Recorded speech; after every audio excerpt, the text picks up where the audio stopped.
Hey Squishies! Welcome back to another vlog. This is Star vs. the Forces of Evil, Season 2, Episode 8, I believe. Game of Flags and Girls' Day Out. So, this was a fun couple of episodes. Basically just there for fun.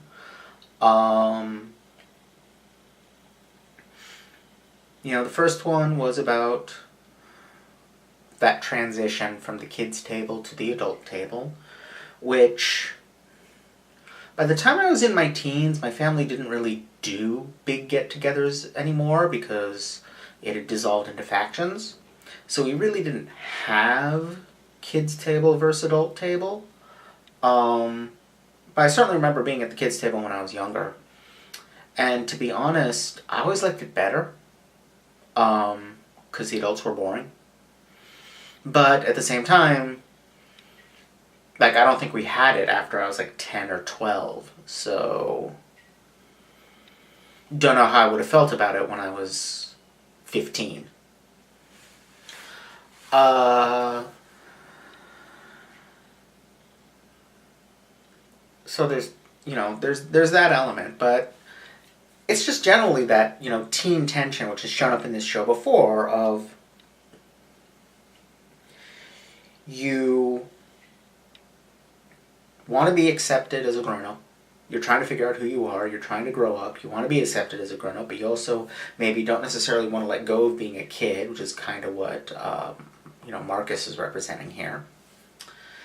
And on top of that, you're starting to realize that the adults maybe don't have things as well worked out as they might have led you to believe. That, in fact, adults can be pretty damn childish. I've had multiple people in my life say things along the lines of, the moment at which you know you're really an adult is the moment at which you realize you're never going to have it all figured out. And that the adults you knew when you were a kid didn't have it figured out either. Which there's a lot of truth to, I think. It's the moment at which your comprehension of the world gets big enough that you realize there is more than you will ever be able to comprehend. That there will always be things you don't understand and always be new situations that you don't have experience in handling, and you just gotta live with it. Then the next stage is developing the confidence that you can, in fact, live with it. Though, of course, sooner or later, each of us hits something we can't. So for Star, this episode kind of starts as her wanting to be accepted as one of the adults, wanting to get away from the kids' table, wanting to play the flag game, only to discover that it's kind of brutal and vicious. It's I don't think the similarity of the title to Game of Thrones is an accident. I can see this as being there's the kid who wants to do the grown-up thing, and the thing the grown-ups are doing is watching Game of Thrones. And so the kid is I want to do that too, and they find a way to sneak in to watch it, and are horribly traumatized by the fact that the show is basically nothing but rape, murder, and mud. I don't dislike Game of Thrones. It's a fun show. But it's also utterly horrific, and I don't blame anyone for being completely put off by that. It's basically half the show is just medieval torture porn. And the only thing that it's got going for it is it happens to everyone equally. But yeah, the kid sees the adult game and realizes that it's kind of awful. And in this case, Star tries to do the mature thing, which is bring everyone the victory. Plant everyone's flags at the top so that there can be peace, essentially. Because that's really what peace is. It's the point at which everyone is so exhausted by fighting that they're finally able to sit down and work things out. When groups of people can't work stuff out, they fight. And eventually, what usually happens, most wars do not have one side utterly annihilate the other. Most wars, one side wins, but it's not total victory. It's they get more of what they want when everyone sits down at the negotiating table. Because that's what wars are for. They're to exhaust everyone until they're finally ready to negotiate. As the saying goes, they're diplomacy by other means.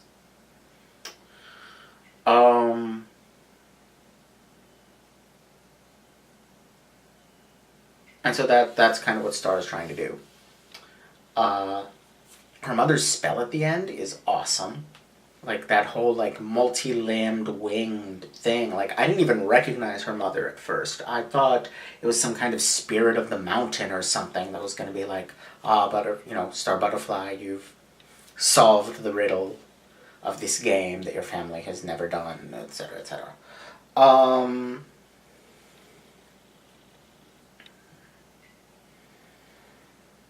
And then, of course, Marco charging in at the end to plant his own flag and declare himself the winner, just as Star declares it stupid. It's, of course, a funny gag, but it's also, that same, going back and forth. Do you want to be the kid at the kids' table? Do you want to be the adult doing what the adults do? Or do you want to do better than the adults?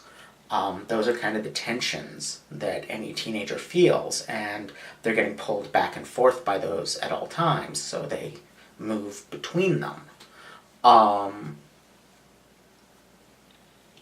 Ultimately, most settle mostly on either doing what the adults do or trying to do better than the adults. But everybody always carries some of their childhood on with them, Everybody's always got those things that they realize they don't need to let go of to be adults,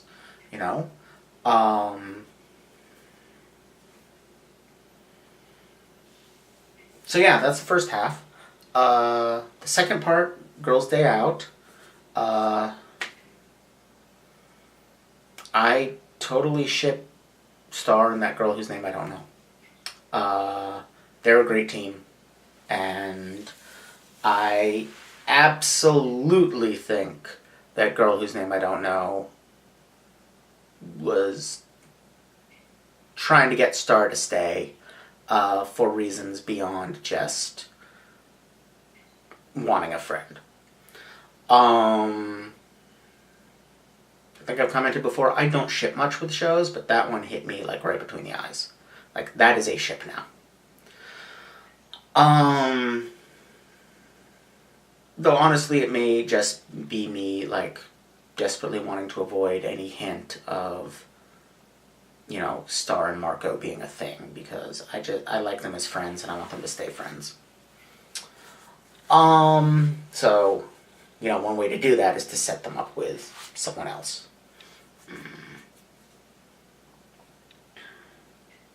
So,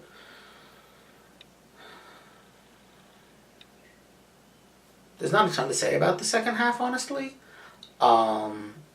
It's a fun little romp around the school.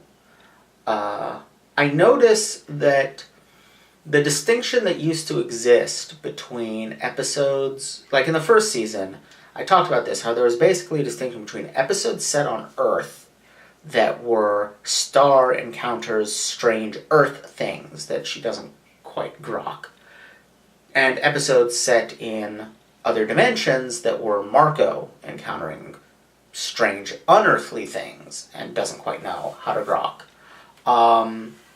And then the third category of stuff from other dimensions invades Earth, conflict ensues. This episode, in the second season, that distinction has been a lot less clear. Game of Flags had a little bit of that Marco needs things explained to him, but that was really just there as an engine for exposition to explain to the audience what the Game of Flags was. It wasn't really the crux of the episode. And then this B story, Girls Day Out, really wasn't anything like that at all. The situation on Earth is just as bizarre as anything out there in other episodes. This wasn't taking some normal Earth thing and showing it through other eyes so we can see how bizarre we are. This was just wackiness that happened to be happening on Earth this time. And it's an interesting shift for the show to take. It feels a little like a loss, but at the same time, I don't know how long they could have kept up the, Star is new to Earth and things are strange to her thing. And frankly, detention was always full of weird kids. I didn't end up in detention that often growing up, but the times I did, it was definitely always full of weird kids. Which, of course, I was one, but, the detention kids were all weird in, very specific ways. Which I don't feel like any of that was captured here, except maybe the girl whose name I don't know. She's, that kind of, outgoing but rebellious thing that I recall encountering. But yeah. It's clear that at this point the school the kids in the school know that Star is weird and doesn't always get things, because you would not try that mayor of detention prank on anybody else. But Star is just disconnected enough from normal common sense, because she comes from somewhere else, so it's not common to her, that something like that you might think would work.